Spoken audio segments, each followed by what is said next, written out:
هنكمل مع بعض أحلى سلسلة مخبوزات حول العالم.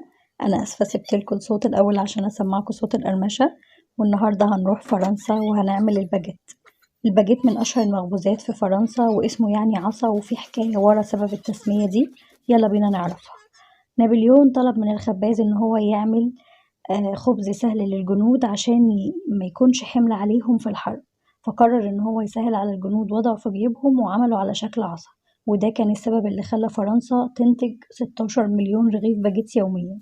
الباجيت عبارة عن قشرة محمصة ولب طري من جوه، مشهور بريحته في شوارع فرنسا الصبح، وأكتر الدول العربية استهلاكا للباجيت هي المغرب العربي.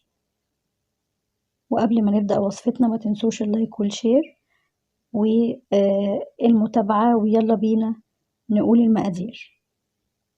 حقيقي بجد أنا انبسطت جدا جدا إن أنا وصلت للنتيجة دي. اللي معرفنيش أو لسه بيتابعني جديد، أنا ريهام.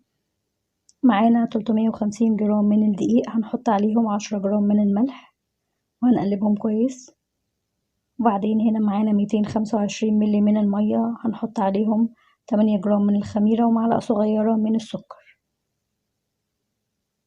هنقلبهم كويس جدا لحد ما الخميرة بتاعتنا تدوب، وبعدين هننزل بالخليط بتاع المية والخميرة على الدقيق ونقلب بالمعلقة كده لمدة دقيقتين. هنعجن بالمعلقة لمدة دقيقتين. تمام. وما تقلقوش خالص، هتحسوا ان العجينة لزجة لدرجة ان هي تلزق في الايد، وده عادي، هي مش محتاجة دقيق خالص. احنا كده ماشيين صح وكل حاجة مظبوطة معانا، محتاجين ان العجينة تلزق في ايدينا. تمام. هنا كده خلاص بعد الدقيقتين، بصوا احنا محتاجينها تلزق كده في ايدينا. هنغطيها بقى وندخلها التلاجة لمدة نص ساعة. هنا بعد النص ساعة معانا في طبق تاني فيه مية، هنحط فيه أطراف صوابعنا كده ونبتدي نمسك العجينة من تحت، نجيب الطرف كده على نص العجينة والطرف التاني عليها برضو كده، هنلفها يعني هنلف الأربع تجناب كده زي ما انتوا هتشوفوا في الفيديو، زي ما متوضح كده في الفيديو. ونخلي بالنا ان العجينة بتاعتنا واحنا بنشدها كده معانا ما تتقطعش.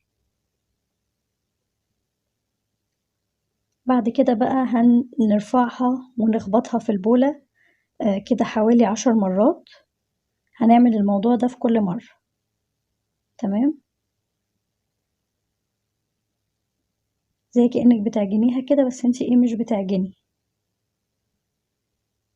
بعد كده هنغطيها وندخلها تاني